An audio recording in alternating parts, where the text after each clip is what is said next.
que vocês não controlam a ninguém e que nem à força vocês vão nos governar. Estes 5 anos serão 5 anos a doer. All right, Khayelihle Khumalo, SABC News reporter, joins us now for more on this interview. Good afternoon, Khayelihle. A wide-ranging interview that you had with Venancio Mondlane. Let's start with the Angola situation there. He was barred entry. Why exactly? Well, certainly it was quite a debacle, Mfundo, where you had so many of these opposition leaders, including former Botswana's president, Ian Khama, including Mr. Venancio Mondlane, and many other leaders from Tanzania and many other parts of the continent. So essentially, it was part of UNITA's 59th anniversary, but also working with the Brent Hess Foundation and many other pro-democracy groupings in the continent. So far, the reasons really are quite unknown, but from what they were told, it was about the visa issues, but obviously they've really rejected those claims. In fact, Mr. Mondlane said it was quite embarrassing because Angola should be a leading country when it comes to democracy in the African continent. The current chairperson of the African Union is the Angolan President, João Lourenço. So by all means, the expectations were fairly high for them to be allowed to go and have these opposition parties engagement, especially when you're talking about the issues of democracy and many other issues as well. He dismisses issues around visas. So all documentation, pardon me, was in place, according to him. Well, very much so. So they say they really had their ducks in the row, and they worked so hard in terms of making sure that they get there. They communicated with the Foreign Affairs Ministry in Angola, then they were just detained for certain hours, and then they were deported. So something that was very disappointing. In fact, we have seen also the reaction from UNITA, where they really expressed their displeasure with these developments. And then on Podemos, we also heard there him indicating that he has cut ties with Podemos, but also suggesting that some could have possibly been fatigued with all the fighting and decided that perhaps it's time now to work hand in hand with Daniel Chapo, the current president, as well as Frelimo, and have some sort of a truce or ceasefire, so to say. Just talk to us about this suggestions where he alludes to some sort of collusion with some within Podemos that led to him now being sidelined. So certainly did lose faith to Podemos, especially because we saw that during the course of the swearing in of the new MPs, he did not attend that particular ceremony. He boycotted the event, but some members of Podemos, they were part of the event, and just the analogy that he's using there, saying that, well, they chose the salary and he chose the people. So he's going to continue the struggle, especially because he talks about a very volatile political environment in Mozambique, where you still do have these sporadic incidents. It might be fairly quiet, where, just a movement between South Africa and Mozambique, everything appears to be fine, but you do have a pockets of incidents where so much is still happening in Mozambique, but also the extrajudicial killings that are happening. But obviously, quite a lot also has to be tested with the Mozambican authorities, whether are they investigating these cases. But he talks about a country where lawlessness and political intolerance is quite pervasive. And what does he plan to do? He believes that the establishing of this new party will assist in addressing some of those issues. Where to from here? So precisely. So he's saying he's going to start this new political party as a vehicle in terms of addressing the issues facing Mozambicans, whether you talk about unemployment, fixing the economy, dealing with the issues of instability, especially in Cabo Delgado, where you still do have the concern around instability, but also really just talking about the disappointment in terms of really just a response from Mozambique itself, especially because there has been a lot of promises and commitment made by the current authorities. For example, during the course of the working visit here in South Africa, President Daniel Chapo of Mozambique spoke about having this pact with opposition parties. But once again, talking about being sidelined, especially when you look at even like the results that were validated by the Constitutional Council, where they said he was a second-ranking politician in the country in terms of those results. So he feels that he has been really sidelined by the powers that be. But many could say that given that he wants to now establish a new political party, clearly he hasn't lost momentum. He's clearly quite passionate, because it's very difficult to start a party, let alone given the political environment now in Mozambique and the volatility that exists. So is he currently in Mozambique, or he's not necessarily based there but will somehow begin the process to establish the party? Well, Fundi, we talk about a man who has survived 3 attempts on his life. So that was a question I asked him. I said, after everything, are you still willing? Are you still determined to continue fighting? And he said, look, he's got a sense of purpose. For him, it's all about making sure that Mozambique is free, but also in terms of making sure that they see like that new Mozambique, and Mozambique with prosperity. I mean, after all, this is a country with massive amount of gas, with incredible coastline. So the potential is enormous, but he talks about also the state of affairs that is highly concerning, where corruption is fairly endemic, a number of socioeconomic challenges, but really painting a very bleak picture, saying that it's high time that Mozambique really is able to realize its full potential. All right, Kaelihle, thank you very much for that reportage. That's SABC News reporter Kaelihle Khumalo, who was in conversation with Mozambican politician Venancio Mondlane. Uma eventual detenção de Venancio Mondlane pode resolver o problema das manifestações do país? Sem dúvida nenhuma que não. Estamos sempre a dizer que se há algo que o povo aprendeu de todo este processo é a desenvolver uma consciência crítica.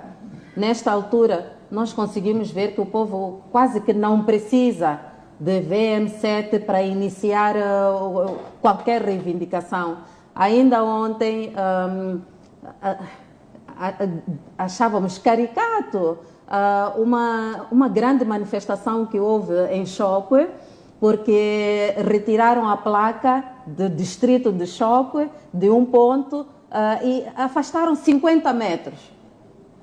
E a população revoltou-se. Okay. E compreendemos porque que revoltou-se, porque não é só uma questão, não é uma placa, parece caricato, estamos a dizer, mas é uma placa que deslocou 50 metros. Não, é toda uma população que pensava que pertencia a um distrito e que agora passa a pertencer a outro. Mas VM7 não está lá. VM7 não está lá. FIPAG e os outros serviços passam a vida a ser visitados por causa das péssimas condições de abastecimento de água, de faturas que chegam altíssimas, 5.000 meticais, quando eu nem sequer já tenho água há mais de 3 ou 4 meses. VM7 não está lá.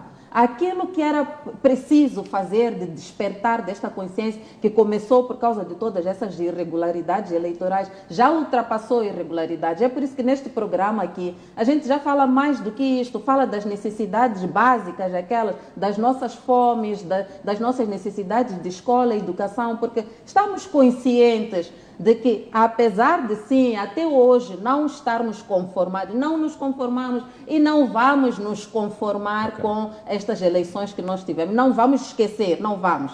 Este pesadelo de ilegitimidade do presidente Chapo e de todos aqueles deputados vai lhes perseguir ao longo destes 5 anos. É isso que tem que estar ciente. Alguns até pedem paz, por favor, que haja mais paz para o presidente Chapo mostrar, se calhar, ao que veio conseguir trabalhar. Mas, de novo, esta é uma paz que nem o presidente Chapo está a perseguir, porque ainda não vimos nenhum sinal disto, nunca vimos. Povo no poder!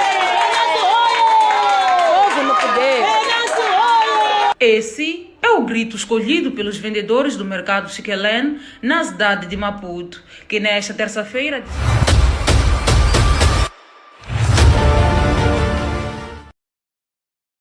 faz produzir opiniões todos os dias. O título não está a mentir. Eu, nesta live de hoje, vou conversar com o presidente Venancio Mondlane, o eleito pelo povo moçambicano, a pessoa que fomos pintar os nossos dedos para votar nela. E a grande questão aqui é o que realmente aconteceu ali entre ele e o presidente da República, o Daniel Chapo. Existem muitas questões que me são feitas, outras eu não consigo responder, outras eu tento responder, e hoje nada mais justo que eu colocar as perguntas para a pessoa indicada. Estou aqui com o presidente Venancio Mondlane e gostava de pedir a todos para que partilhem esta live, partilhar mesmo, fazer com que esta live chegue ao maior número possível de pessoas. Eu digo para vocês que eu faço de tudo para vos trazer factos, verdades, e contra fatos nunca tem havido argumentos. Deixa só. Senhor presidente Venancio Mondlane, espero que não seja, vamos lá, um holograma isto e que seja mesmo a imagem do senhor. Boa tarde. seja bem-vindo a esta transmissão nossa aqui. Tá, boa tarde. Arsénio Amós, o mais conhecido por Beleza em Pessoa. É um prazer enorme estar aqui contigo nesta conversa. Talvez muita gente não saiba, a gente já se conhece acho que há quase uns 15 anos, não é? Há bom tempo. E apesar de às vezes de um lado estarmos em trincheiras diferentes, que isso também é bom, não é? Isso é bom, portanto, também nunca fomos amigos de bajulação. Às vezes lanças umas farpas para mim, às vezes eu também lanço umas para ti, mas eu acho que isso aqui é importante, portanto, mostra que a gente tenta ser o mais imparcial possível na nossa relação e procuramos sempre tocar em fatos, tocar na verdade, e isso é importante. Portanto, é um prazer enorme estar aqui contigo e aceitei com todo o prazer, passo a repetição, este convite para a gente fazer esta live de um assunto muito sensível, um assunto demasiado importante para o nosso país, e estou aqui para responder as perguntas. Portanto, a ideia aqui é eu responder de forma aberta, sincera, as perguntas mais sérias, mais provocantes, as perguntas mais, digamos, que num outro ambiente podíamos dizer que são perguntas suspeitas ou ousadas. Essas perguntas ousadas, cruas, diretas, frias, têm que ser feitas e eu vou responder a todas elas.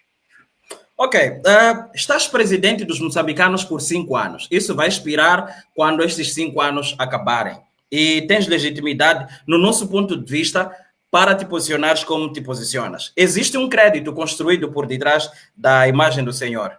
E no meio disto tudo, no domingo, teria se reunido com o presidente da República, Daniel Chapo. Isso a revelia do povo moçambicano. O povo moçambicano, este que durante muito tempo disseste que o representas, que não vais tomar decisões sem que o povo saiba e que todas as decisões que tomas são decisões que são pré-acordadas com o teu povo. Mas nós estamos a ver uma parcela deste povo a dizer, não, nós não fomos comunicados, não fomos informados de absolutamente nada e nós estamos completamente zangados com Venâncio Mondlane. O que é que o senhor foi ali fazer naquela data exatamente? Por que que não informou ao seu povo, ao seu patrão, ao seu boss, que ia se sentar com o inimigo? Porque são compreendidos como inimigos. Chapo é da esquerda, o senhor é da direita, ou da direita da esquerda, e vocês vão em contramão. Por que que foram naquela data se encontrar e, acima de tudo, à noite? Ok, perfeito. Antes de mais nada, eu queria pedir aos internautas, aos seguidores, para de fato mandarem essa ajuda que o Beleza em Pessoa está a pedir aí no seu M-Pesa, porque estou a ver que ele está com problemas muito sérios da net. Então, com essa ajuda, provavelmente ele consiga ter uma net de melhor qualidade. Muito obrigado. Vejo que está sempre a desaparecer ali. Mas ok, respondendo à tua questão, que é uma questão de muita gente, e eu agradeço a oportunidade porque, de fato, fico um pouco preocupado quando realmente vejo muitas pessoas a fazerem pergunta e não ter resposta. E vou aproveitar aqui também, como é um momento didático também, um momento para aprendermos um bocadinho como é que as coisas andam na política e na diplomacia. O que acontece é o seguinte, ponto número 1, por que que eu não avisei? Vou tentar responder em fases. Ponto número 1, por que que eu não avisei ao povo que eu ia para este encontro? Eu não avisei ao povo que eu ia para este encontro por uma razão muito simples. Todos acordos, todas negociações que se sigam depois do momento de tensão, do momento de conflito, que era este, em qualquer parte do mundo, em Moçambique, nos Estados Unidos, na Europa, na Ásia, na Groenlândia, na Austrália, todos os primeiros encontros são encontros secretos. Isso não tem nada a ver com Venâncio, isso não tem nada a ver com Moçambique, isso não tem nada a ver com Chapo. Em todas as partes do mundo são assim. Deixa-me dar-te algum exemplo, só para você perceber. Há pouco tempo toda a gente viu o Zelensky, que esteve nos Estados Unidos, na sala oval, que até teve aquela situação um pouco embaraçosa que toda a gente acompanhou. Não pense ninguém tenha a ilusão de que foi a primeira vez que o Zelensky se encontrou com Trump. Não. Antes daquele encontro, houve vários encontros preparatórios, encontros à porta fechada, encontros de criação de confiança. Porque você só pode ir a uma negociação quando primeiro você cria um ambiente de confiança. Que é para as pessoas, quando chegarem lá, não saltarem logo para agarrar o pescoço um do outro e esganar-se. Então é preciso criar alguma confiança. Como a gente, quando faz a nossa machamba em casa, primeiro, antes de tu lançares a semente, tu tratas da terra, tens de tirar as ervas daninhas e preparar a terra, depois lanças a semente. As negociações, em política e em diplomacia, é assim. Primeiro encontro é um encontro preparatório, é um encontro de criação de condições de confiança para as pessoas começarem a conversar. É assim em qualquer parte do mundo. Se quisermos em Moçambique, vou dizer a mesma coisa. Durante a luta de libertação nacional, a primeira vez que a Frelimo se encontra com o governo português para depois se formar o governo de transição, ninguém sabe. Se quiseres, pergunta às pessoas mais velhas, mais antigas, se tiveram conhecimento do primeiro encontro entre a Frelimo e o governo colonial. Não há nenhum conhecimento e não vem em nenhum livro de história. Esses primeiros encontros são encontros preparatórios, são encontros secretos, são encontros de aproximação e de criação de condições de confiança para começar a haver uma conversa séria. Ponto número 1. Se você passar um pouco para a independência, nós tivemos o conflito entre a Renamo e a Frelimo. Durante esse conflito que durou 16 anos, o primeiro encontro entre a Renamo e a Frelimo que levou os acordos de paz nem vem em nenhum livro de história, foram encontros secretos, foram encontros não conhecidos, não divulgados. Se nós quisermos um pouco mais adiante, o primeiro encontro entre o presidente Dhlakama e o presidente Guebuza foram encontros não conhecidos, foram encontros não divulgados. O primeiro encontro entre o presidente Dhlakama e o presidente Nyusi, uma grande fotografia que vocês viram, em que o Nyusi está a apertar a mão ao presidente da Câmara num sítio na Serra da Gorongosa que eu conheci, que chamaram Praça da Câmara Nyusi, na Serra da Gorongosa. Essa fotografia, inclusivamente, o presidente Nyusi, dizem que ele teve que fugir da segurança pessoal, teve que fintar a segurança pessoal, porque aquele encontro era o primeiro, não deveria ser conhecido, inclusivamente dos membros do Partido Frelimo. Que ele próprio não contou à Comissão Política da Frelimo, não contou ao Comitê Central da Frelimo, não contou à segurança pessoal dele. Isto em qualquer parte do mundo é assim. O encontro que houve depois entre o presidente Nyusi e o Ossufo Momad, quando o presidente Ossufo Momad foi à Serra da Gorongosa depois da morte de Dhlakama, também não foi público. Os encontros que se seguiram, esses sim é que foram dados a conhecer ao público. Portanto, isto é aproveito agora, que é para as pessoas também perceberem um bocadinho como é que funciona os processos negociais em Moçambique, na Suazilândia, no Malawi, nos Estados Unidos, na Austrália, em qualquer parte do mundo é assim. É assim. Então era preciso criar um ambiente de confiança para depois seguir esses outros encontros. Daí que eu também queria chamar a atenção.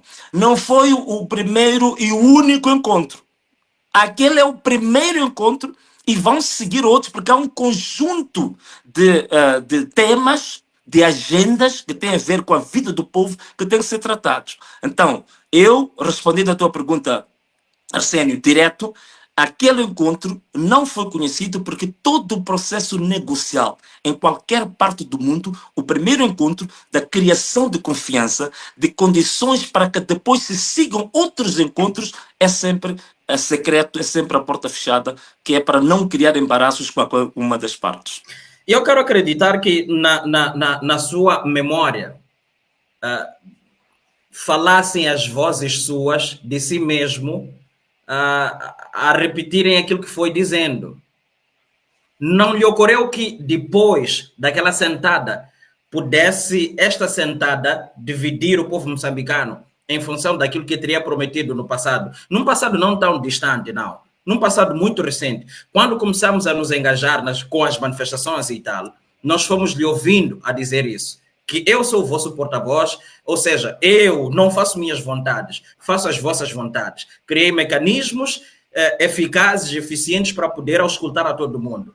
E isso nós fomos vendo ao longo deste tempo todo. Considerando que isso não aconteceu exatamente como nós, porque agora com essa explicação dá para fazer, faz sentido que são duas partes que não se conhecem, dividem-se por causa de pontos de vista. Existe a necessidade de que essas partes se encontrem. Nada mais lógico que, primeiro, encontrarem-se para poder ver se é realmente este ou outro. Mas existe a situação de estares com uma carga muito grande, a responsabilidade de nos informar, dizeres para nós o que é que vai acontecer e tal. Não lhe ocorreu naquele momento que depois pudesse passar por esta situação toda, porque agora o povo não estava, agora percebo que provavelmente alguém já esteja a entender, depois vou deixar ficar aqui alguns comentários dos manos aqui. Então, não lhe ocorreu que depois fosse pesar alguma coisa por cima de si? Naquela de, nós confiamos em ti, foste para lá, fizeste teus negócios e depois, agora nós é que temos que sofrer. Porque eu venho com outra pergunta.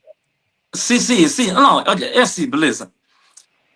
Todo tipo de decisão em matéria de Estado, você tem que saber que não vai ter consenso nas pessoas na qual essa decisão é direcionada. Isso é natural. Quer dizer, também seria estranho, não seria típico deste mundo, você tomar uma decisão que toda a gente esteja de acordo. Eu sabia que haviam de haver pessoas que estariam de acordo, haviam pessoas que não estariam de acordo. O que eu tinha que fazer, a minha responsabilidade, era analisar os riscos de tomar a decisão para o lado A ou tomar a decisão para o lado B.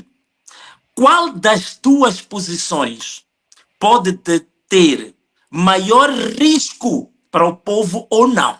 Isto é que é importante quando a gente tem que tomar uma decisão. É como quando você está em casa com a sua família. Você sabe que há decisões que podem prejudicar o Joãozinho, que é o mais novo, mas que vão beneficiar a Manuela, a Olga e a mamã. E você tem que optar. O Joãozinho não vai gostar, mas a Olga e a Manuela e a mamã vão gostar. E você, como pai de família, tem que tomar uma decisão consciente de que há uma parte da minha família que não vai estar de acordo. Mas você tem que saber se a tua decisão vai beneficiar o global da família ou não. Isto é que é importante na tomada das decisões. Todas as decisões de Estado, todas as decisões com impacto nacional, sempre vão ter duas facetas da mesma moeda.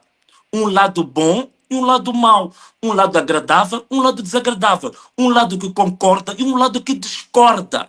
Mas o importante é você saber se a médio e longo prazo, se a decisão que você vai tomar vai beneficiar a maioria do povo ou então vai satisfazer a um pequeno grupinho. Então, daí que eu, sabendo que estou a ir para o encontro, que não estou a comunicar em público, não estou a comunicar os meus seguidores, mas eu sabia que queria preservar a ocorrência desse acordo, desse encontro.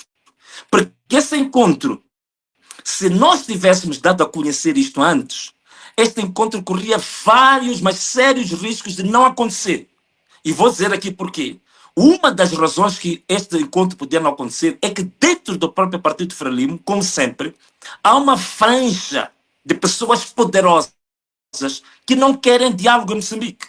Há pessoas que eu tenho conhecimento direto que estavam muito satisfeitas com o ambiente de perseguição aos membros, aos seguidores do Venâncio, a perseguição aos manifestantes, assassinatos, sequestros, as mortes, as prisões, os tribunais. Essas pessoas estavam muito satisfeitas com isso e não queriam que isso mudasse. Você não está a imaginar quanto as pessoas ganham de benefícios dos contentores de gás lacrimogêneo que saem da África do Sul para cá. Há pessoas que estão riquíssimas. Há pessoas que ficaram bilionárias com o negócio das manifestações e das mortes das pessoas. A gente não consegue compreender isso. Há pessoas que ganham muito dinheiro com a guerra. Há pessoas que ficam ricas quando as pessoas são mortas, quando se derrama sangue de inocentes. Então, essas pessoas sempre quiseram que este ambiente de tensão continuasse. Então, essas mesmas pessoas também tinham que ser afastadas de não tomarem conhecimento do encontro. Então, se nós publicitássemos isto, a probabilidade deste diálogo não acontecer era grande. E quem que havia de ficar satisfeito em que nunca ocorresse esse diálogo? Temos que começar a pensar, quem que fica satisfeito com isso? Quem fica satisfeito com isso são as pessoas que ganham dinheiro quando há derramamento de sangue. Há pessoas que ganham dinheiro quando há gás lacrimogêneo que tem que ser importado da África do Sul para Moçambique. Há pessoas que ganham dinheiro quando tem que ser importados blindados para a África do Sul, para Moçambique. Há pessoas que ganham dinheiro quando tem que ser importadas armas para matar o próprio povo moçambicano. Daí, aproveito para vos dizer uma coisa aqui. Uma coisa engraçada que me foi dita em primeira mão pelo presidente da Câmara. Eu, na Serra da Gorongosa, em 2017, ele disse, eu era deputado ainda na Assembleia da República. O presidente da Câmara disse-me o seguinte, Venâncio, você não se admira ver pessoas ali no Parlamento que me insultam, chamam-me todo tipo de nomes. Se tu quiseres, eu posso te dar a lista de oficiais do Exército que estão no Parlamento moçambicano que me fornecem armas a mim próprio. Eu fiquei parvo e disse, mas é verdade isso? Eu sei. Pessoas do Partido Frelimo, do Exército que me fornecem armas e que estão no Parlamento. Eu posso te dar os nomes dessas pessoas. Então, eu tenho consciência, eu tenho responsabilidade, eu tenho conhecimento de como é que as coisas funcionam. Há pessoas que vivem da guerra, há pessoas que enriquecem-se da guerra. Então, eu tenho responsabilidade com o povo. Nós estávamos a ter em Moçambique, que vocês não estão a imaginar, sobretudo a partir de novembro para cá, todos os dias eu recebia chamadas de famílias que diziam que o meu filho foi sequestrado. O meu filho foi morto. O meu filho desapareceu. O meu filho foi detido. Todos os dias eu recebia essas chamadas. Eu recebi chamadas de Tete, numa zona que chama-se Macanga, o distrito de Macanga, numa localidade que chama-se Gandale. Eu recebi chamadas de famílias que dizem que foram sequestrados os nossos filhos, foram mortos nas matas, abriram uma cova em Furancungo, num cemitério em Furancungo, fizeram uma vala comum de 8 pessoas que foram assassinadas.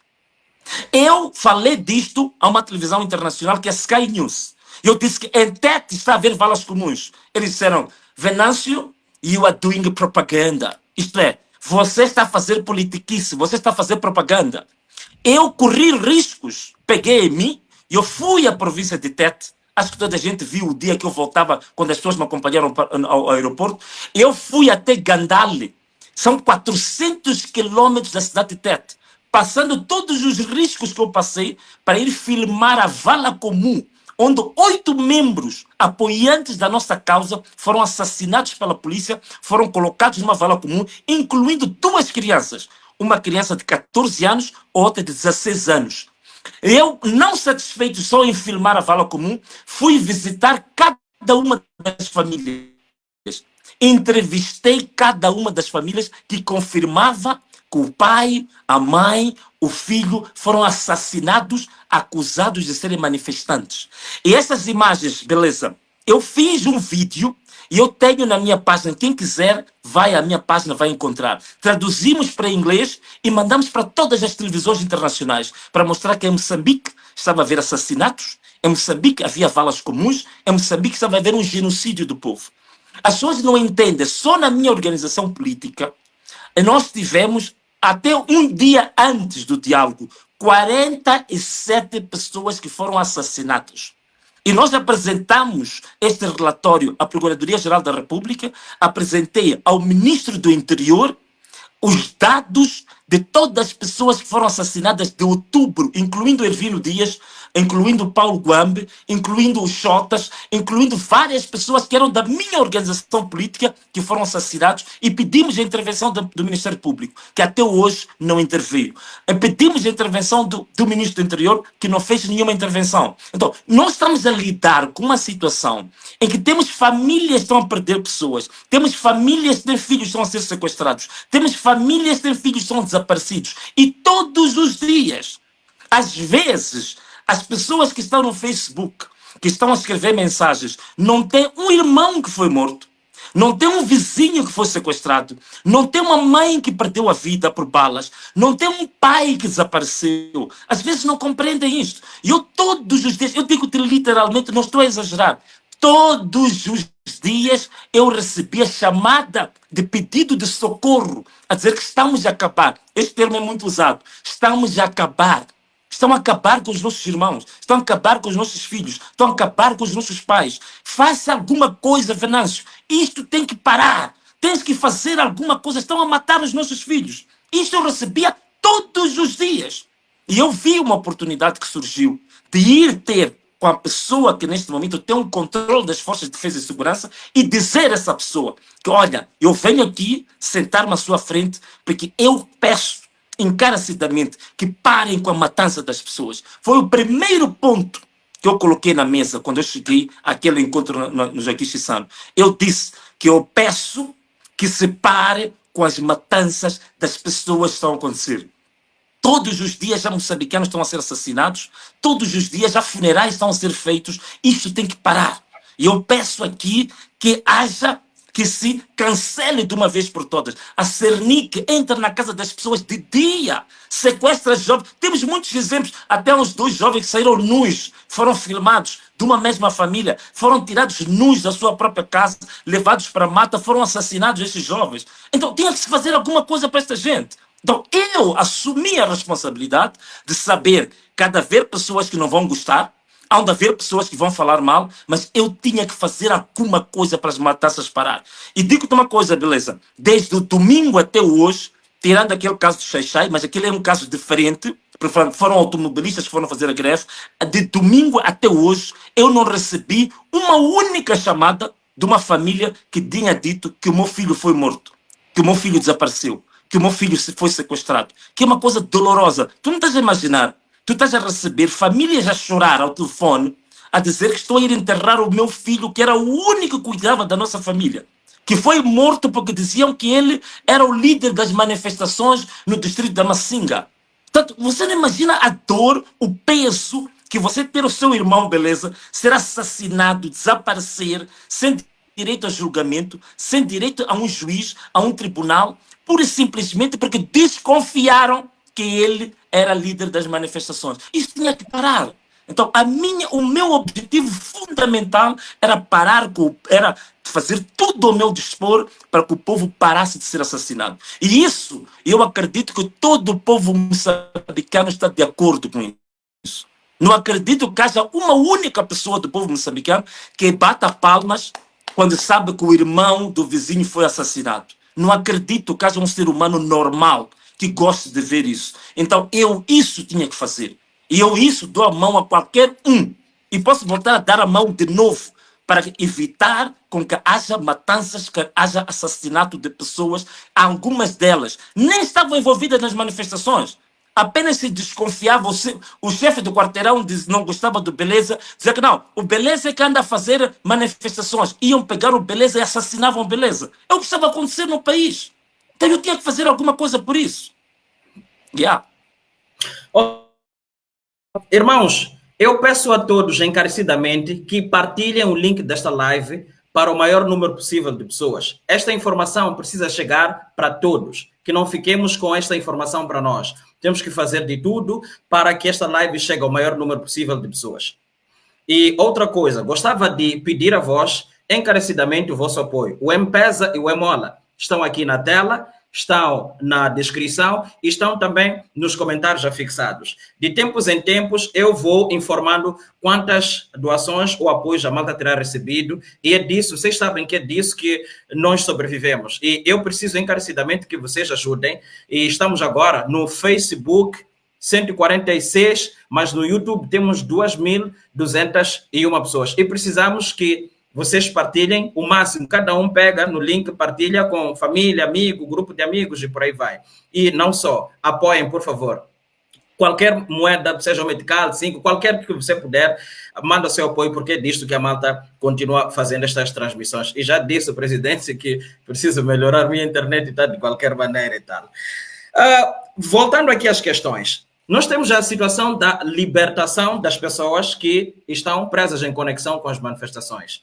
E temos a questão do cancelamento das matanças e caça às pessoas. Estas coisas aqui, o que está a dizer é que, de forma imediata, parou-se com a caça a pessoas, mas não disse nada sobre a libertação dos detidos em conexão com as manifestações. Quando é que realmente vão começar a soltar as pessoas? E quanto tempo vai se levar até que se solte a última pessoa? Se esta... Perfeito, olha. Sim, muito sim. bem, beleza. Estás a fazer uma pergunta muito interessante. E eu vou aproveitar aqui e dizer para as pessoas que não sabiam o que é que eu coloquei como prioridade número 1. E aquilo que foi aceite pelo Daniel Francisco Chapo sem colocar nenhum entrave. Primeiro, acabar com as matanças em Moçambique. Ele concordou a 100%. Ele concordou. Estou a dizer o que eu disse e ele concordou. 2. Eu disse que havia pessoas feridas, algumas delas que ainda têm balas no corpo, que nem têm dinheiro para extrair as balas, que era preciso o Estado assumir a responsabilidade para dar apoio, assistência médica a essas pessoas. Algumas nem dinheiro para comprar paracetamol têm, mas têm balas no corpo. Tem que ter assistência, tem que fazer penso todas as semanas. Pessoas que não têm capacidade financeira. O Estado tem que assumir essa responsabilidade para ajudar essas pessoas e ter tratamento gratuito. E eu ainda disse mais, Daniel Francisco Chapo até acrescentou um assunto aqui. Ele disse, para além desse tratamento médico, é preciso garantir o tratamento psicológico. 2. 3. Falei também das famílias que perderam os seus parentes. Há pessoas que eram o único garante do sustento de uma família, como o Fábio, por exemplo, em Luís Cabral, que ele que trazia comida para a mãe, para os filhos. E eu disse, como é que temos que ajudar essas famílias que têm pessoas que morreram? E eram as únicas pessoas que sustentavam as famílias. Concordou a 100%. 4. Pessoas que estão detidas. Mais de 4.000 pessoas detidas, algumas delas sem processo, muitas já excederam o período da prisão preventiva, nunca foram colocadas perante um juiz, nunca foram apresentados perante um procurador, e algumas pessoas em situação de tortura. Isto é que alguns moçambicanos não estão a perceber. Há jovens que estão nas cadeias, estão a ser torturados. Eu recebo mensagens de choro de famílias. Jovens estão em condições desumanas nas cadeias. Então eu disse que temos que criar condições para a libertação dessas pessoas. Até o Daniel Francisco Chapo falou de indulto, mas eu estou a ver agora que tecnicamente tem que ser amnistia. Estão aqui 4 pontos que eu coloquei como prioridade número 1. Esses 4 pontos que te apresentei. Porque o primeiro encontro, para dizer a verdade, beleza, nem era para falar sobre isto. O primeiro encontro era um encontro de confiança, que era para nos encontrarmos, dizer que, ok, nos conhecemos, estamos disponíveis ou não. Atenção, uma das coisas que não se conta no primeiro encontro por causa disso, é que no primeiro encontro podemos chegar à conclusão de que não queremos falar, que cada um volta para o seu canto.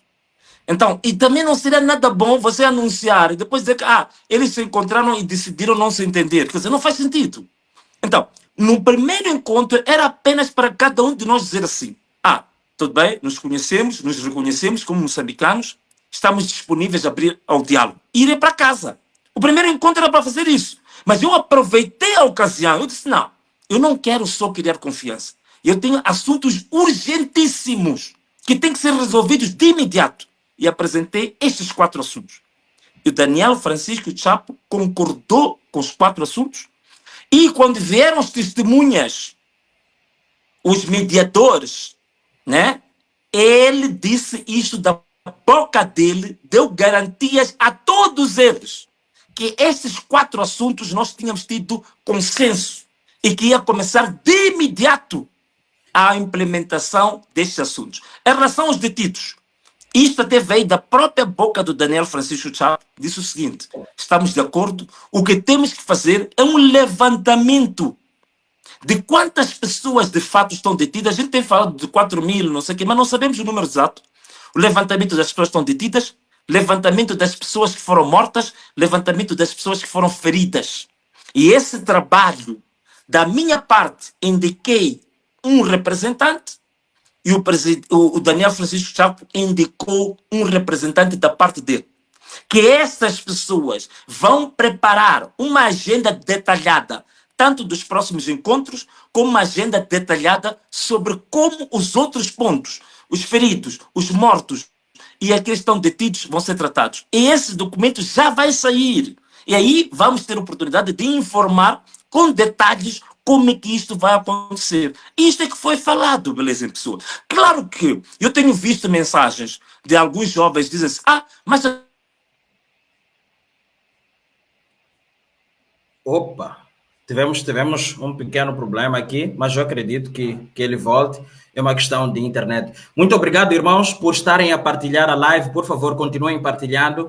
É importante. Estamos aqui a conversa com o presidente eleito pelo povo moçambicano, Venâncio Antônio Bilamontani, e ele está a explicar. Eu tenho aqui uma série de perguntas, uma série de anotações, conforme conseguem ver aqui. Outras perguntas, eu tive que pedir ajuda aos outros entendedores de matéria política e jurídica, para que eles pudessem me mandar algumas perguntas e tudo mais, para podermos enriquecer esta conversa e fazer com que a comunicação esteja muito bem organizada e responder a todas as perguntas. Tentarmos, não todas, mas pelo menos o maior número possível de perguntas que apoquentam o povo moçambicano. Neste exato momento, eu quero muito agradecer.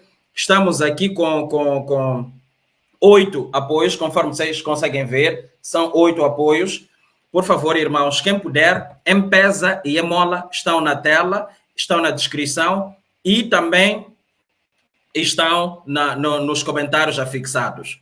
E peço, por favor, para que mandem os vossos apoios, porque é disto que o projeto precisa para poder continuar. E agradeço a todos que vão mandando os seus apoios. Isto é fundamental para a continuidade das nossas atividades aqui.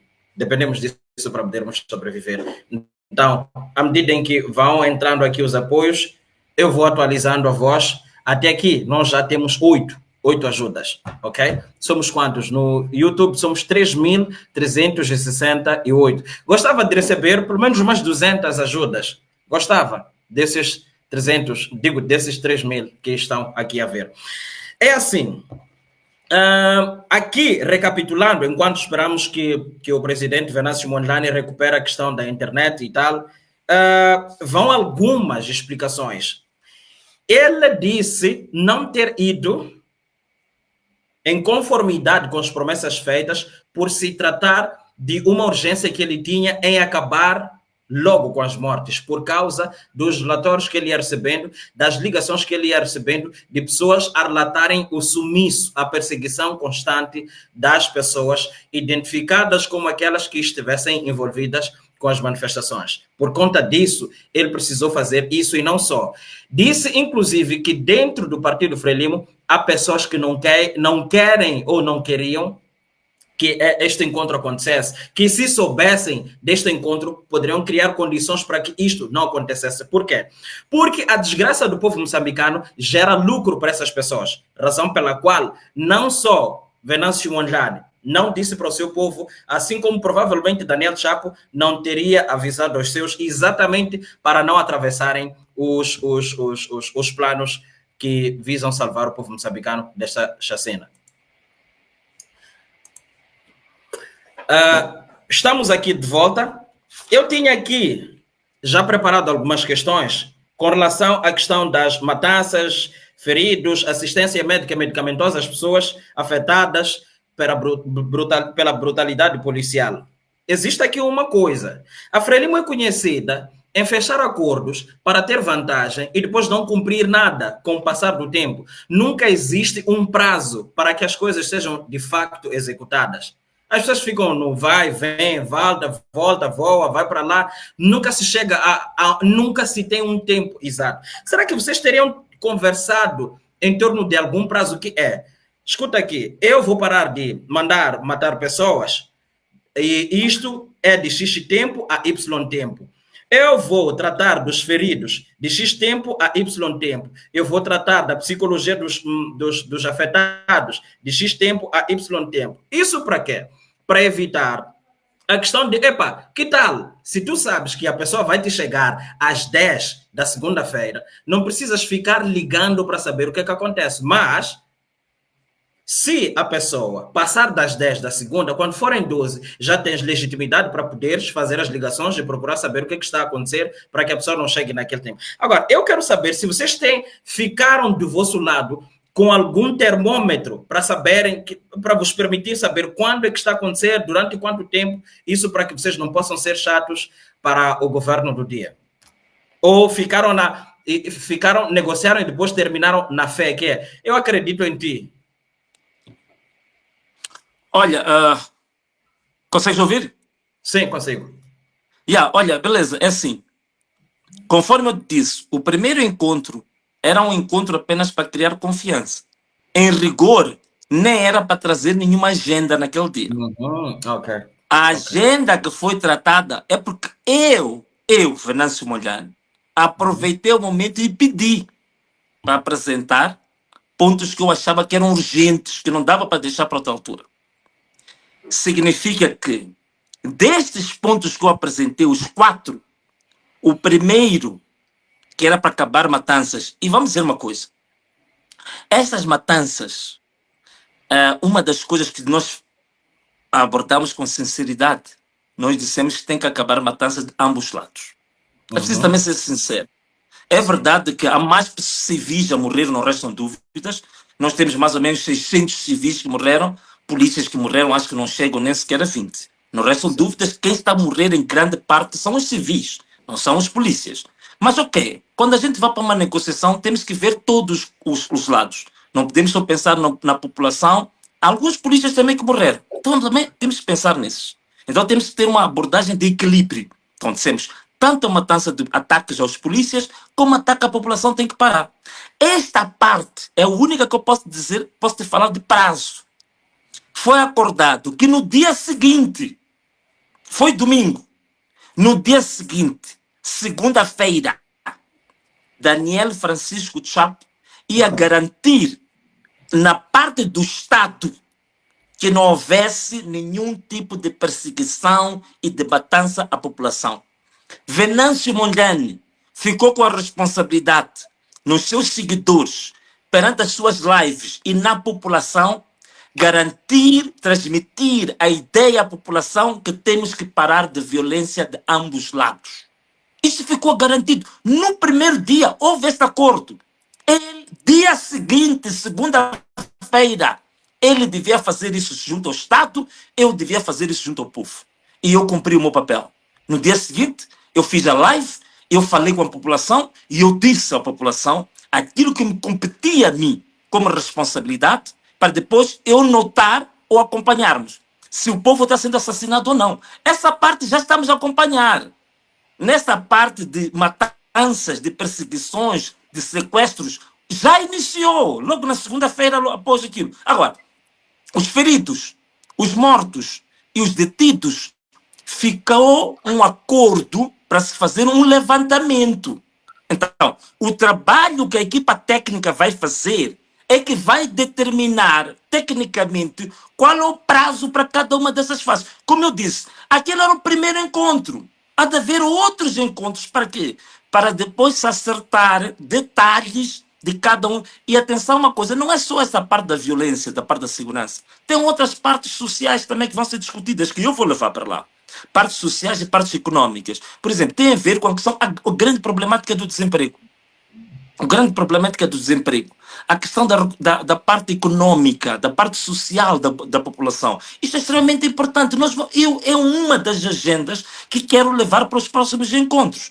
Mas neste primeiro encontro, preservar a vida, eu acho que é a coisa mais importante deste planeta. O maior valor humano, a coisa mais preciosa é a vida. Então a primeira coisa é fazer o quê? Preservar a vida. Acabar com a matança. Então, nas próximas etapas, vamos entrar nas questões económicas, vamos entrar nas questões sociais, vamos entrar na questão do emprego, vamos entrar na questão que eu sempre defendi, que é o financiamento, os budgets, os orçamentos para financiar pequenos e médios negócios de mulheres e de jovens. Esta parte vamos discutir logo a seguir. A problemática da habitação para os jovens também vamos discutir na próxima etapa. Nesta primeira etapa, convinha preservar a vida das pessoas, parar com as matanças. E digo mais, uma das coisas que eu defendo e vou defender não é só defender a própria população. Nós também queremos defender a própria polícia, porque muitos dos polícias são vítimas. Atenção, a maior parte da polícia que anda a fazer aquelas matanças, que mata os irmãos, eles próprios são vítimas. Eles próprios levam uma vida miserável. Muitos desses polícias aqui, ele chega a casa quando o filho está doente, ele nem tem sequer capacidade de levar o filho para o hospital e pagar uma receita médica para o filho, mas acaba de matar o irmão dele. Então, na minha opinião, estas assistências médicas gratuitas, por exemplo, que nós estamos a dizer para a população, a polícia também tem que beneficiar. A própria polícia também não tem capacidade nenhuma de ir ao hospital e ter um tratamento médico. Então, é preciso também pacotes de ajuda a esses polícias. Alguns polícias morreram. É preciso garantir pensão para a família desses polícias que morreram. É preciso garantir também tratamento psicológico para as crianças que viram seus pais a serem mortos. Então, não é só para a população, isto é para todos nós moçambicanos que, no fundo, somos vítimas disto. A intervenção rápida. Aqueles senhores da UIR, a maior parte deles, beleza, se você um dia pedir para eles se mascarar e entrevistar, muitos deles têm lágrimas no seu próprio coração, são vítimas, são miseráveis. O tipo de vida que eles levam é uma miséria total. Há um vídeo que mostra aqui um lugar onde a polícia de intervenção rápida dormia antes de avançar para uma operação de matança do povo. É uma tristeza. Mostram eles a dormir em papelões. Mostraram em Nelson Garcia que não tinham comida, tinham que matar cobras para comer cobras. Então, sabem o que é isso? São vítimas também, são moçambicanos, são vítimas. Então, é preciso um pacote que envolva compensação, tanto para a população, para os jovens que foram perseguidos, assim como para esses senhores da UIR, que são miseráveis estes. Estão a passar uma vida que é uma desgraça. Ninguém tem orgulho de fazer aquilo. É por isso que eles põem capuz na cara. É por isso que tapam as caras, porque eles próprios têm vergonha do tipo de vida que fazem. Eles próprios, quando chegam no bairro, se escondem, porque sabem que é vergonhoso o que andaram a fazer. Porque ele próprio vai para a casa do vizinho quando não tem açúcar e pede açúcar para tomar chá e para sair dali, depois ir matar o próprio vizinho na rua. Então, nós precisamos, esses são os passos que vêm a seguir e que eu vou continuar a defender. Então, eu não vou deixar de forma nenhuma, eu vejo muitos comentários contra mim que estão por aí, não é? Eu até gostaria de que fizesse a pergunta se eu fui comprado ou não, que eu não faria. Eu tenho mais questões. No dia 23, vocês se encontraram à noite. A grande suspeita é pelo fato disso ter acontecido no domingo e à noite. Não ter sido a primeira pessoa a publicar a fotografia. É como se aquele encontro tivesse que ter continuado secreto e que as pessoas não soubessem, mas que Daniel Chapo tenha se precipitado em postar, por isso, horas mais tarde, vimos na tua página a mesma imagem. Agora, enquanto no dia 23 vocês se encontram, no dia 24, a DW solta uma matéria que diz o seguinte: retoma da Total Energy facilita a decisão da ExxonMobil.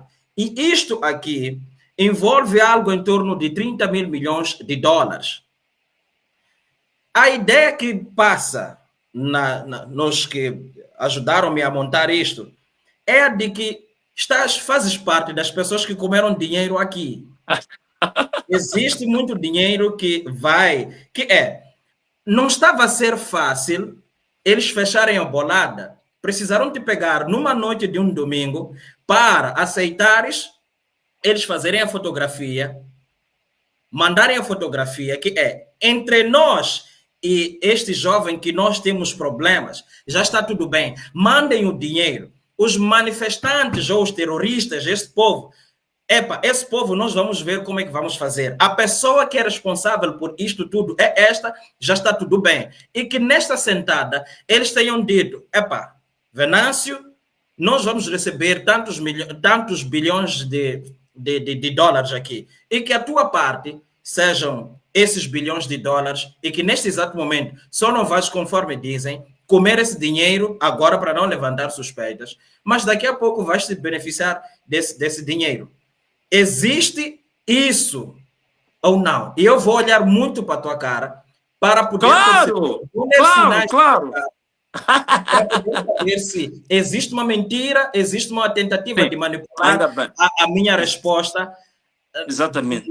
Nessa coisa. E, irmãos, eu gostava que vocês continuassem mandando os apoios. M-Pesa e Emola estão na tela, na descrição e nos comentários. Até aqui já recebemos 23 ajudas. 23 ajudas. Continuem lá ajudando. Gostava de receber umas 200 ajudas. Até aqui já estamos com 23. Somando com aquelas 8, já são umas 30 e alguma coisinha.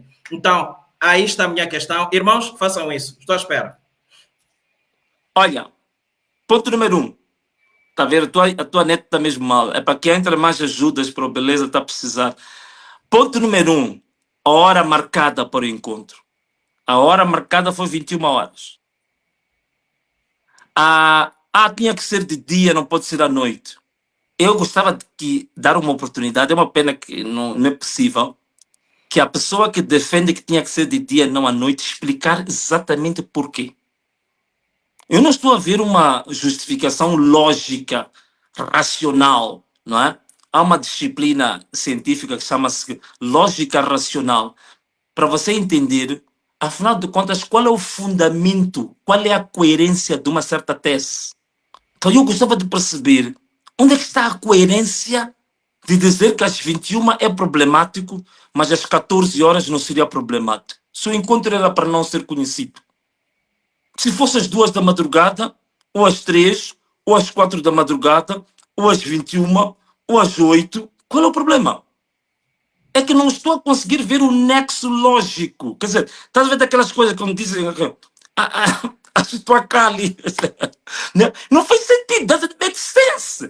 Né? É apenas para fazer uma manipulação psicológica das pessoas, mas não, é uma questão que não cabe em nenhum elemento de lógica racional humana. Não faz sentido nenhum. Mas eu não vou perder muito tempo com isso, porque é realmente uma questão totalmente sem sentido, não é?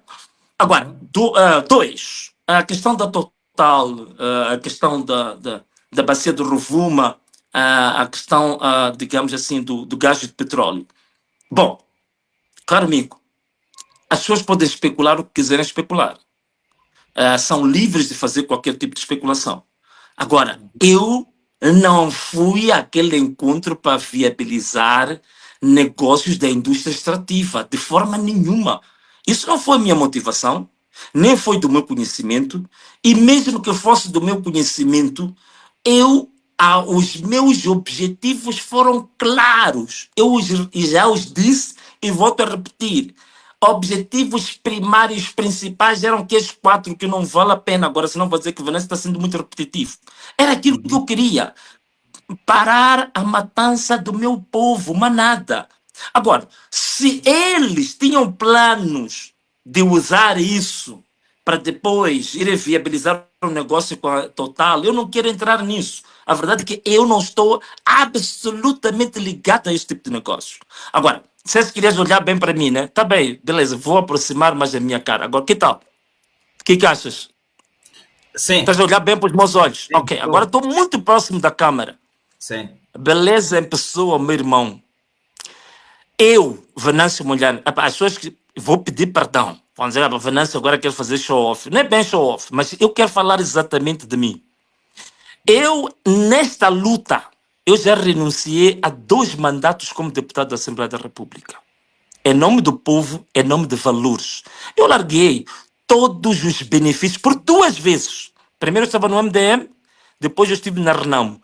Eu abdiquei dos privilégios. Sabe, aqui em Moçambique, ser deputado é quase chegar ao paraíso. Eu larguei tudo. Salário, subsídios, carro, todo tipo de benefícios e regalias eu larguei por causa dos meus valores e por causa da defesa fundamental do povo moçambicano. Da mesma maneira, eu sou um profissional do sistema financeiro, muita gente não sabe. Eu já estou há 23 anos no sistema financeiro e sou um grande quadro do sistema financeiro. Eu tenho um salário que está a 210 mil meticais por mês. Como profissional do sistema financeiro. Suspendi o meu contrato quando começaram as manifestações, que era para não manchar a imagem da instituição financeira, que é muito credível em Moçambique, por causa de eu estar associado às manifestações. Eu suspendi o contrato. Eu não tenho nenhum tipo de rendimento. Nem como deputado, mesmo no meu trabalho, que estou há quase 25 anos de trabalho, sou um técnico sênior de grande gabarito, larguei tudo isso, todo tipo de rendimentos por causa desta luta. Então não é agora que eu vou ser aliciado, seja lá com o que for. Eu já falei, já fiz vários programas, já falei do nome de pessoas e que se fosse mentira, já teriam aberto um processo no tribunal contra mim. Eu já falei do ministro que já mandou gente para vir me trazer milhões a mim. E eu disse isso em público, é uma televisão, peço, não é publicidade, na Top TV, eu dei uma entrevista que eu falei dos casos de aliciamento que me trouxeram para mim, aliciamento de milhões, e que eu disse que neguei isso. E até falei dos nomes das pessoas que vieram ter comigo. E nunca ninguém teve coragem de ir ao tribunal dizer que o Venâncio está a mentir. Portanto, não é hoje que eu vou me deixar aliciar. Olha, e mais, vou dizer uma coisa mais, beleza, pessoa? Eu sou pastor. Claro que não sou líder da igreja, eu sou pastor auxiliar. Mas eu digo sinceramente, eu não sou pastor para fazer de contas. Eu não recebo nem um centavo como pastor. Nunca recebi nenhum subsídio. Não tenho salário, não tenho nada. Eu faço o servo a Deus na igreja onde eu estou a custo zero, porque eu gosto, porque eu acredito. Eu tenho uma fé extremamente profunda. E é essa que me tem colocado a sobreviver, mesmo nas situações muito difíceis em que eu me encontro. Então, eu nunca, em nenhum momento, eu me movi por causa das questões materiais ou questões financeiras. Então, não é neste momento, estou a aproximar a minha cara, olhar para ti, para você olhar no fundo dos meus olhos. Portanto, eu de forma nenhuma recebi nem dinheiro, nem promessas. Atenção! Nem sequer promessas, nem nenhum bem material, nem nenhum tipo de benefício, nem cargos, absolutamente nada. Eu fiz aquele aperto de mão porque eu creio que é a melhor maneira de proteger o povo moçambicano. E eu voltaria a fazê-lo de novo. Dinheiro, cargos, benefícios, carros, zero. Digo sinceramente zero. Queres que eu aproxime mais os meus olhos? Posso. Olha bem para o fundo de mim. Zero meticais, zero, zero. Nem promessas, nem dinheiro, nem regalias. E nem as quero. Nem as quero. Agora, que eu preciso, beleza, eu preciso desse dinheiro. É por isso que às vezes eu peço contribuições ao povo. Prefiro receber 10 meticais que o povo tira para mim. Esse dinheiro, sim, esse eu vou usar com muito gosto, com muito prazer, porque vem do coração das pessoas para ajudar a minha situação. Esse dinheiro que virá para eu abandonar uma causa, para depois ser comprado, ser aliciado, zero, neva, X. X, como eu costumava fazer na campanha. X, é bom. E eles sabem. E vou dizer uma coisa. Se há pessoas que têm certeza absoluta que o Venâncio não pode ser corrompido, é o próprio Partido Frelimo. Por quê? Porque é o único partido que já tentou fazer isso várias vezes e chegou à conclusão de que não é possível. Então, se alguém tem dúvida, vá ao Partido Frelimo perguntar. Que é diferente de um senhor há pouco tempo, né? Que disseram que recebeu 219 milhões. Mas o processo chegou à Procuradoria. Eu até perguntei ao Nuvunga, olha, você tem certeza de que aquele senhor recebeu dinheiro? Eu disse, olha, quem me deu as provas foi o próprio Partido Frelimo. Tenho tudo aqui registrado que esse senhor recebeu dinheiro. E o processo está na Procuradoria. Então, se eu tivesse recebido um centavo, a Frelimo teria me vendido há muito tempo. Já teria sido ela própria apresentar, olha a transferência do valor que o Venâncio recebeu. Portanto, zero meticais, beleza? E se tiver sido em espécie? Zero. Como? E se tiver sido em espécie? Zero. Nem Tudo uma bem. agulha, nem um botão. Zero. Tudo bem. Tudo bem. Nós temos a situação de, olha, durante o processo das manifestações, houve aquele movimento das 4.000 pessoas previstas para inundarem a cidade de Maputo. E isso cumpriu-se. Taxativamente, como se esperava, aconteceu. E o que ficou na cabeça das pessoas é: nós vamos invadir a Ponta Vermelha, vamos tirar todo mundo. Na altura era Nhusi. Vamos tirar Nhusi de lá e vamos meter Venâncio lá. E essa coisa não aconteceu. Pelo menos não do jeito como havia sido prevista pela parte do povo, no seu todo. Depois começaram a surgir opiniões que de que adianta Venâncio deixar a Frelimo a gerir, ou deixar Moçambique nas mãos da Frelimo, sendo que a Frelimo está a esquartejar o país para os americanos, franceses, portugueses e por aí vai. Chineses também. Por que Venâncio não pega no país, ir ter com os russos, ou ir ter com o Ibrahim Traoré, do Burkina Faso, para poder negociar alguma coisinha e lhe darem armamentos, para ele poder combater esses gajos que estão armados, porque ideologicamente eles já estão derrotados. A única coisa que eles mantêm em pé é o armamento. Chegaram para si essas palavras ou não? E se sim, ou pelo não, por que não foi pela via militar? Por que não buscou essas ajudas, tanto na Rússia, como se diz, assim como na Burkina Faso? Olha, beleza, é assim. Infelizmente, há muita gente feita intelectual que anda nas redes sociais, mas só a difundir a mais porca ignorância. É uma pena pessoas que andam a manipular a mente das pessoas e que elas próprias não têm noção do que estão a dizer. Nas relações internacionais não é assim como as coisas funcionam. Dizer que é só uma questão de prometer gás para a Rússia vai nos dar armas e a gente tira Frelimo. Quer dizer, isto de uma ignorância extrema, de um desconhecimento total, quer dizer, de como é que as coisas funcionam na geopolítica, na geoestratégia. A Frelimo já deu, em relação ao gás, 98% do gás. O que você vai dar mais em relação ao gás? O que fica em Moçambique de cada unidade de gás vendida são 2%. 98% vai para fora. Isso todo mundo sabe, isso já foi falado aqui várias vezes. Então qual é o gás que você ainda quer dar à Rússia para a Rússia te dar armas para você tirar esse governo? Qual é esse gás? Vais entregar a 100%? Então vais entregar todo o país?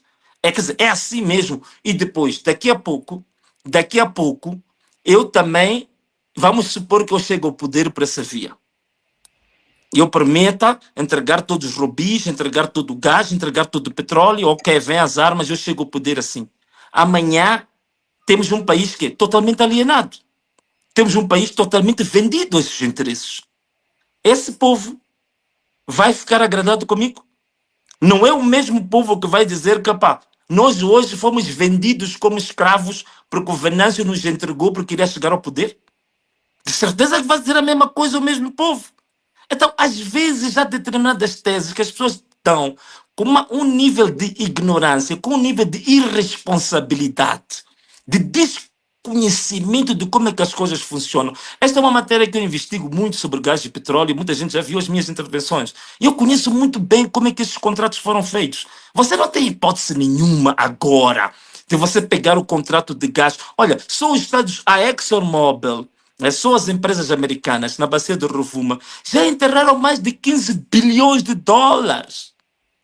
Você acha mesmo que você vai encontrar pessoas que enterraram e investiram 15 bilhões de dólares e você amanhã dizer que não te quero mais porque quero levar o gás e lhe dar à Rússia? Mas sabe, isso é uma infantilidade jamais vista.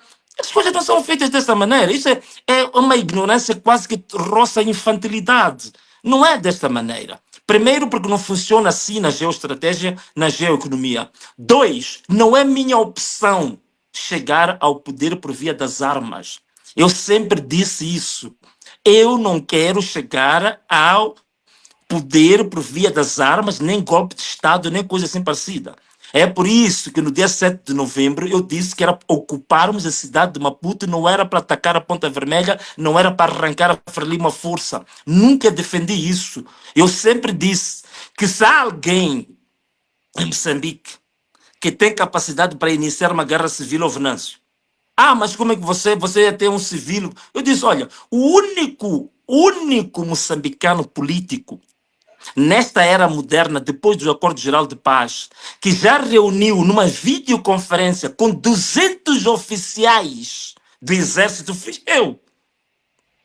Em Vanduze, eu quando estava a concorrer para ser presidente da Renamo, eu fiz videoconferências porque o tempo era curto, eu não podia andar pelo país inteiro, e eu fiz uma videoconferência em Vanduze. Eu tive 200 oficiais dos comandos da Renamo que estiveram nessa reunião. Nunca ninguém neste país conseguiu reunir com 200 militares. Eu tive essa reunião e fizeram uma declaração de fidelidade ao Venâncio.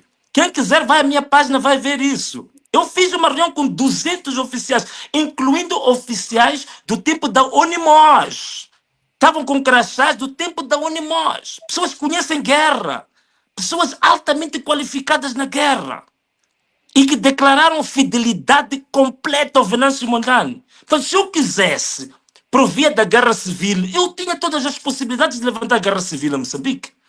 Não é? Alguns já não iam falar muito aí de armas, nem entendem nada de armas, não conhecem quem sabe das armas, não conhecem oficiais, não conhecem generais do exército, não têm domínio sobre isso. Eu escuto muitos jovens falar, dê-nos armas, dê-nos armas. Olha, se eu lhe entregar uma pistola, só uma pistola, uma Makarov, ele nem sequer vai ter coragem, vai tremer com a arma na mão. E a guerra não é feita desta maneira, sabe? Eu costumo dar um exemplo. Eu estive uma vez na Zambésia, fui ver uma das maiores bases que a Renamo tinha, que é em Gurue. E eu até perguntei na altura ao general Maure, que faleceu ainda há pouco tempo, que eu considerava ele o meu professor de contra-inteligência militar. E eu perguntei ao general Maure, mas general, por que a base da Renamo ficou aqui mais de 10 anos? E aqui no sopé da montanha tinha o exército da Frelimo. Por que eles não dispararam granadas e acabaram com a base? Eu disse, meu filho, você é muito ingênuo. Atacar uma base militar, só o tempo para fazer o estudo da contra-inteligência, recolha de informação, você pode ficar 2 anos só a recolher informação para atacar uma base militar. Então não é tão fácil juntar um conjunto de pessoas emocionadas, beleza, Venâncio, pega lá armas, vamos lá atacar. Quer dizer, há pessoas que brincam com coisas sérias, há muita infantilidade às vezes nisso. Não é assim que se fazem as coisas, são coisas muito complexas e também qualquer tipo de poder que alcance-se por via das armas hoje não vai ter apoio internacional. E eu, para o projeto que eu tenho para Moçambique, eu preciso de apoio internacional. Então não quero só chegar ao poder pela via das armas, estar ali e depois não conseguir dar água ao povo, não conseguir dar emprego ao povo, não conseguir implementar os projetos que eu falei que são muito ambiciosos, que podem levar Moçambique em 10 anos a ser uma das maiores potências mundiais. Eu não vou conseguir fazer isso se eu chegar por via das armas. Não tenho hipótese.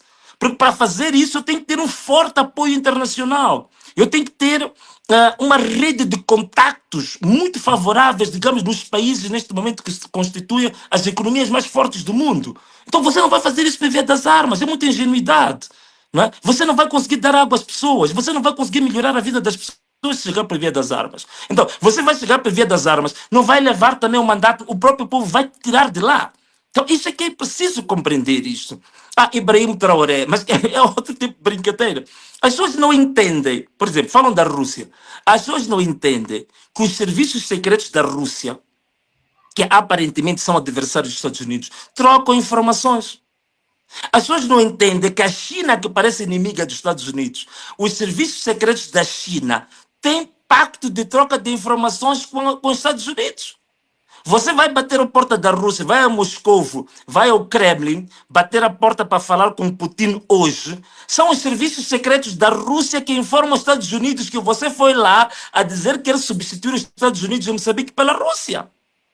As pessoas não imaginam isso. Como é que funcionam os serviços secretos a nível internacional? O que você vai bater a porta é o primeiro que vai dar informação ao inimigo dele, que você quer tirar do seu país, que você disse que quer lhe tirar.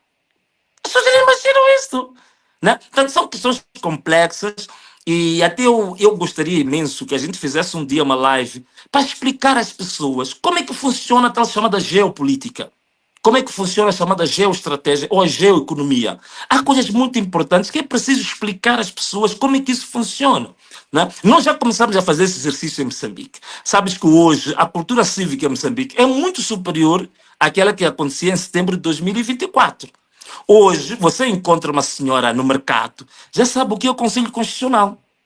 Já encontra uma senhora no mercado que já sabe que há um presidente eleito pelo povo, é um presidente que foi colocado pelo Conselho Constitucional ou pela UIR. Esse debate, até as senhoras que vendem tomate já o fazem. Eu ainda me recordo uma vez a falar com o professor, o grande filósofo Severino Nguenha. Ele disse que ficou muito admirado, porque chegou num dos mercados, ouviu uma senhora dizer que não. O meu presidente que eu elegi é o Venâncio. Não é um presidente do Conselho Constitucional, é o presidente do povo. Mas a senhora estava a vender tomate. Ele disse que não é possível eu ouvir isso de uma senhora que vende tomate, está falando nessa dimensão. Então, isto sim, que significa que é preciso a gente também trabalhar com o nosso próprio povo para perceber algumas questões da política internacional, como é que funciona, para não serem enganados por um conjunto de curiosos, de malandros, que às vezes andam nas redes sociais a difundir informações que são bases mais roçam, é uma ignorância tão extrema que até roça a infantilidade, entendes? Que não tem nada a ver com a realidade, não sabe como é que o mundo funciona, não sabe como é que são as relações diplomáticas, não sabe como é que os Estados se relacionam economicamente, militarmente, diplomaticamente. Então, lançam mentiras, induzem o povo, manipulam as pessoas. Então, é preciso que a gente tenha oportunidades, né? Porque eu sei que programas que falam da geopolítica, da diplomacia, muitos deles só estão aí, duas televisões estão aí. Então nós precisamos de blogueiros, esse é o desafio que eu deixo também para os blogueiros, os facebookeiros. Começamos a fazer esse tipo de programas educativos, pedagógicos, para ensinar as pessoas, para começar a ter senso crítico. Quando chegar alguém e dizer, vai lá ter com perímetro a orelha, levar armas, a pessoa saber que, bora, você está a brincar, isso é uma palhaçada. Não se faz dessa maneira, não é? É isso. Ok. Quanto a essa parte, eu acho estar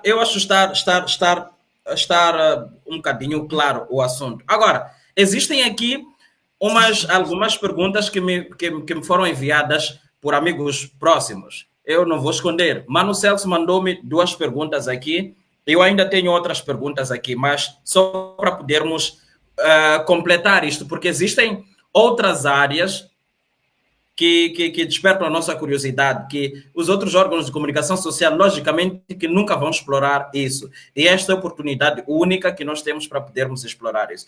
Mano Celso, disse presidente, existe uma reflexão geral popular, é facto que anunciou paragem da violência com efeito imediato dos 2 lados. A Frelimo não está a cumprir, está a matar, está a hostilizar vendedores informais. Não acha que é hora de desfazer o acordo de cavalheiro para proteger o povo?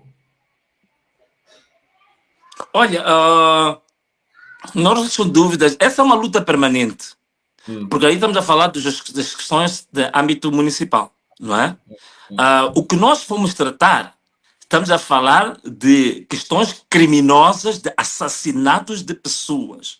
É o que eu fui levantar.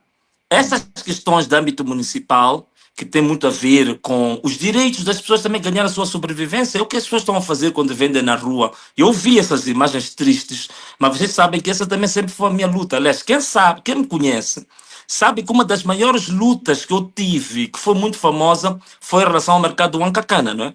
Que queriam tirar aquelas senhoras vendedoras por causa da parte do sopé, da ponte Maputo-Catembe, que ia até o mercado Huancacana. Que eu fiquei 6 meses, as pessoas não imaginam, eu fiquei 6 meses a organizar revolta daquelas senhoras até ganharem a causa, que foram todas organizadas. Onde surgiu a expressão Aisukila. Essa é uma expressão que eu usei como uma expressão de revolta e de resistência perante o poder municipal. E ganhamos a causa. No mercado Huancacana, nós ganhamos a causa. A população ganhou a causa. Então, isso é uma outra luta que eu faço e que eu, digamos, apoio bastante. Fiquei muito sensibilizado ver fogões a serem arrancados, a polícia agredir as senhoras. É uma tristeza completa, mas é uma luta que temos que fazer. É uma luta de nível municipal, não é propriamente aquilo que vem no acordo, mas é uma luta importante a fazer. Daí também que eu aproveito chamar a atenção à juventude. Há muitos jovens que dizem que querem mudanças.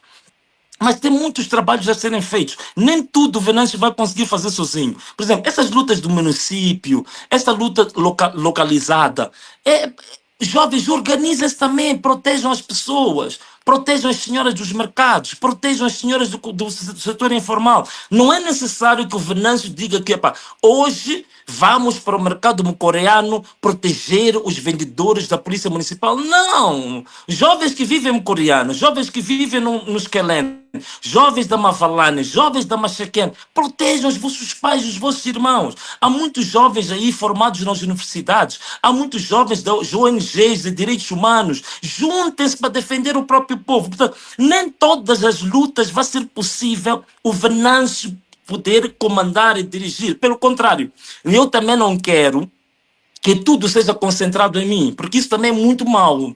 É como se você estivesse a passar um atestado de incompetência a toda uma geração de jovens. Então, há muitas lutas que os jovens têm que fazer. E as jovens estão a fazer essas lutas. Eu aproveito até, sem querer, digamos assim, discriminar alguns. Por exemplo, você é Beleza em Pessoa. Você está a fazer uma luta muito interessante. Eu tenho visto os seus programas, programas educativos, formativos, falas da história de Moçambique. É uma forma de luta que estás a fazer. Esclarecer as pessoas, de onde é que vem a história. Uma vez vi-te falar como é que foram feitos os acordos entre a Renamo e a Frelimo, coisas interessantes que educam as pessoas, abrem a mente das pessoas. Tenho visto a Quitéria, por exemplo, a fazer um trabalho extraordinário. Wilker Dias faz um trabalho extraordinário. O Novunga também faz um trabalho extraordinário. Exaltino, por exemplo, que é um blogueiro, também faz um trabalho extraordinário. Quer dizer, não me leve a mal, muitos outros jovens também estão a fazer um muito bom trabalho. Mas é isso que a gente precisa ter. Temos que multiplicar o conjunto de jovens que saiam do Facebook de escrever mensagens e vão para o campo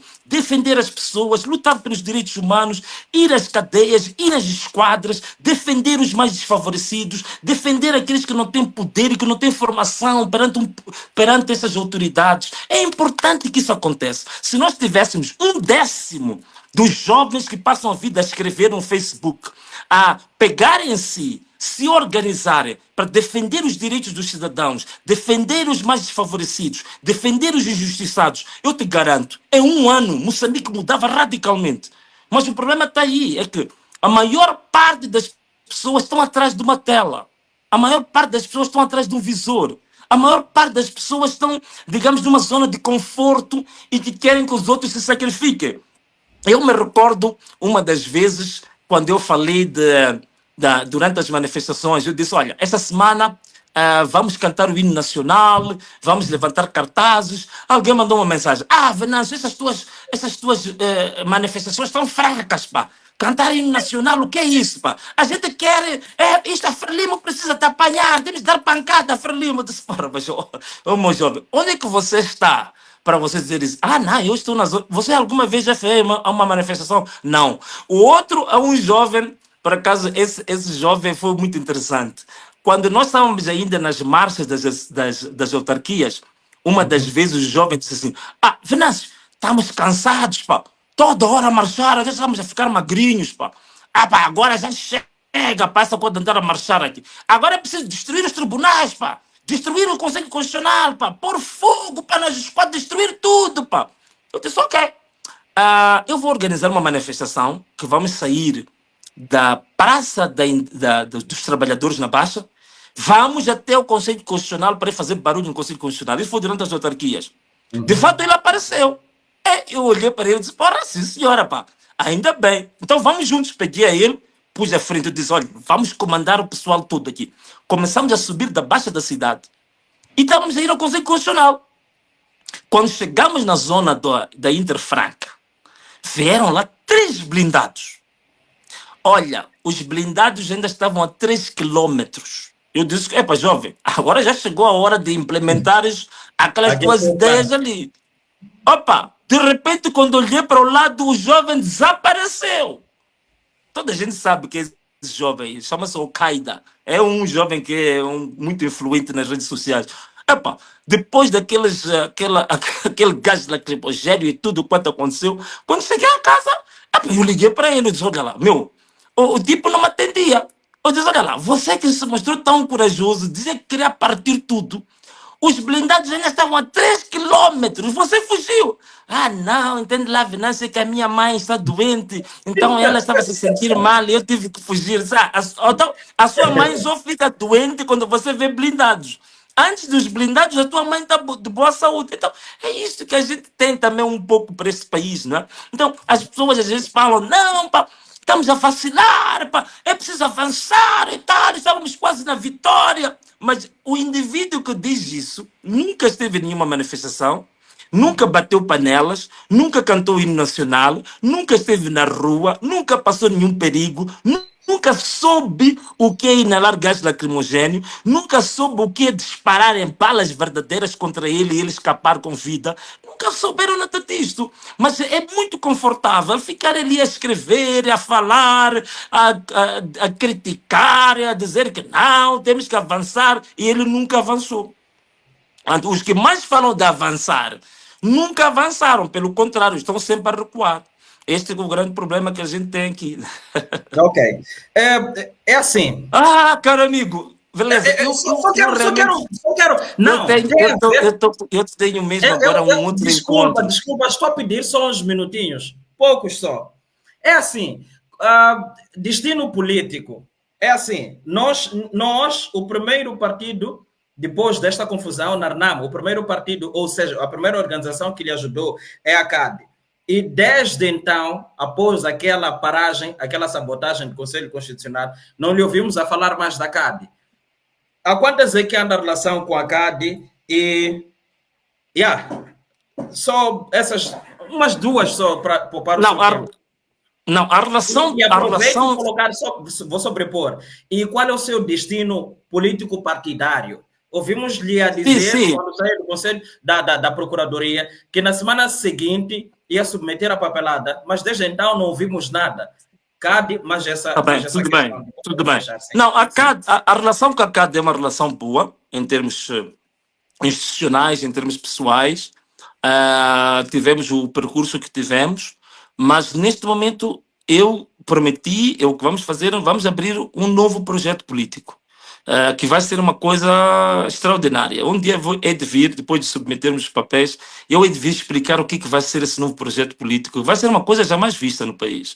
E nós devíamos ter realmente submetido os papéis naquela semana, mas infelizmente os membros do partido tiveram divididos com o símbolo do partido e mandaram reformular o logotipo, e penso que ainda hoje há uma reunião que vai decorrer às 18 horas para se analisar o novo logotipo. Então, às vezes são essas coisas das organizações.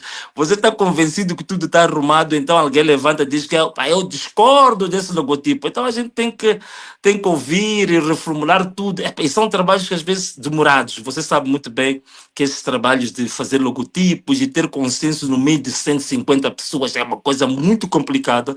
Mas eu espero que com esta reunião de hoje, a gente ultrapasse o problema do logotipo. Mas já temos toda a documentação, só nos falta realmente o consenso em relação ao logotipo que deve avançar, porque foram feitos mais de 25 modelos de logotipo. Então as pessoas estão muito divididas e cada um a querer defender que a sua proposta é melhor que as outras. Mas eu creio que, na minha opinião, na próxima semana o projeto político já vai entrar no Ministério da Justiça. Ok, só gostava de me esclarecer com relação a...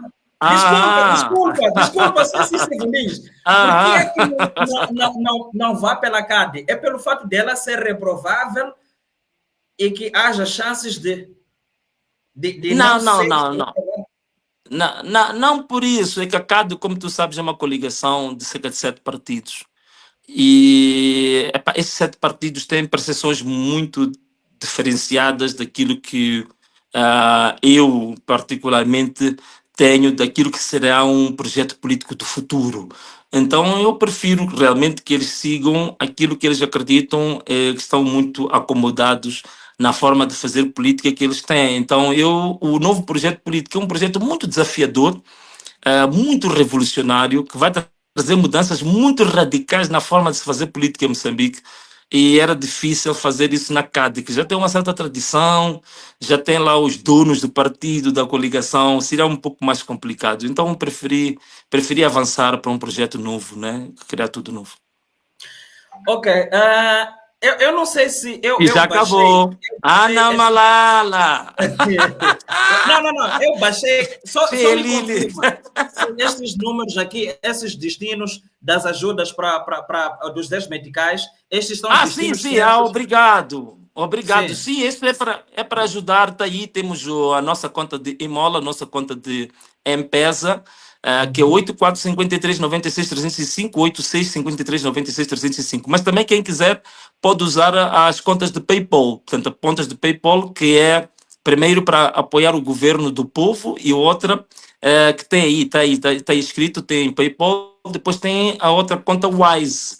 Mas também quem hoje usa essas transações modernas, chamadas criptomoedas, também temos duas opções aí para criptomoedas. Portanto, isto tudo é para ajudar estes trabalhos que a gente está a fazer, de trabalhar com as populações, fazer visitas, fazer políticas alternativas. Como vocês sabem, nós fomos o primeiro partido político, aliás, nem somos partido ainda, mas fomos o primeiro projeto político a apresentar o plano quinquenal do governo. Antes do governo, da UIR, apresentar, nós já apresentamos ao povo. Então, aquilo são coisas que precisam de trabalho, precisam de muita investigação, trabalhar com especialistas de várias áreas, é muito trabalho aturado. Então, para fazer esse trabalho, para continuarmos a fazer as nossas denúncias, para poder apoiar a população que está em vários pontos deste país, a gente precisa de dinheiro, a gente precisa de finanças. Agora, há quem diz que nunca prestam contas. Olha, prestação de contas, do ponto de vista da contabilidade, é feita sempre depois de um ano. É assim como se faz a prestação de contas. Essa que é, digamos, o modelo de prestação de contas dentro daquilo que é a contabilidade pública nacional. Exato. Aí aproveitei a responder também uns que andam a perder tempo aí num outro canal, onde há uns esquizofrénicos que gostam muito de falar sobre essas coisas, né? Senhor Presidente, eu estou satisfeito. Desculpa por ter lhe tomado muito tempo. Lhe enganei, eu lhe disse 20 minutos. Eu só quero. Foi 1h e 23 minutos. 23 minutos. Sim. Tive um bônus de 1h e 3 minutos. É isso. Eu quero bem. muito lhe agradecer e gostava que se despedisse dos nossos irmãos que estão a nos acompanhar, nos acompanham desde lá até aqui. Estamos no YouTube com 3.971 e 186 no Face. 186 mil? Não, 186 apenas. Os 1000 estão lá. Não bem. estou no teu nível ainda. Olha, beleza, muito obrigado pela essa oportunidade.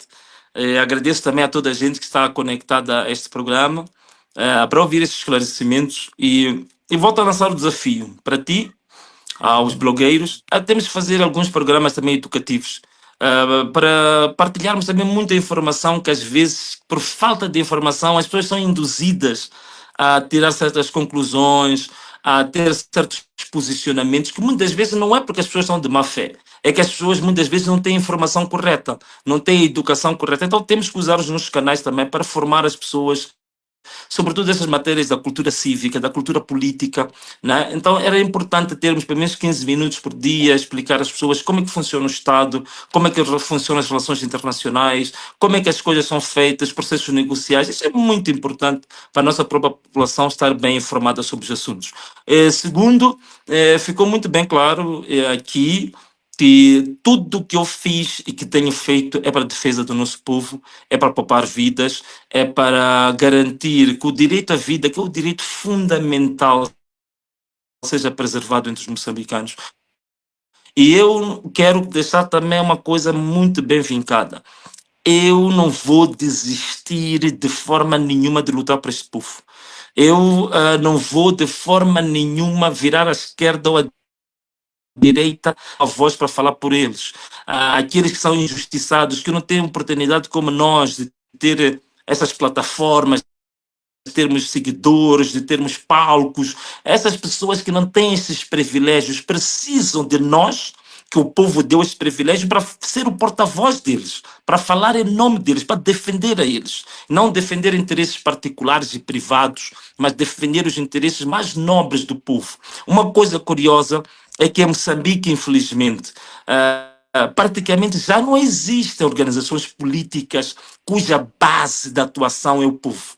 Todos eles estão muito preocupados com as questões elitistas, com as questões do status quo, com as questões institucionais, mas as pessoas que defendem o povo, que vão cavar o sofrimento do povo e levar isso como a sua inspiração, praticamente tu já não tens em Moçambique. É o que o meu projeto político vai fazer. Vai ser um estrondo. Eu sei que há muita gente que se mostra desgostosa, não sei o quê, mas as pessoas vão ter uma animação jamais vista quando o projeto político aparecer em público, vão dizer, poxa, uau, isto é algo do futuro mesmo, não é? Mas do futuro no sentido de defesa do povo. Esta sempre vai ser a nossa inspiração.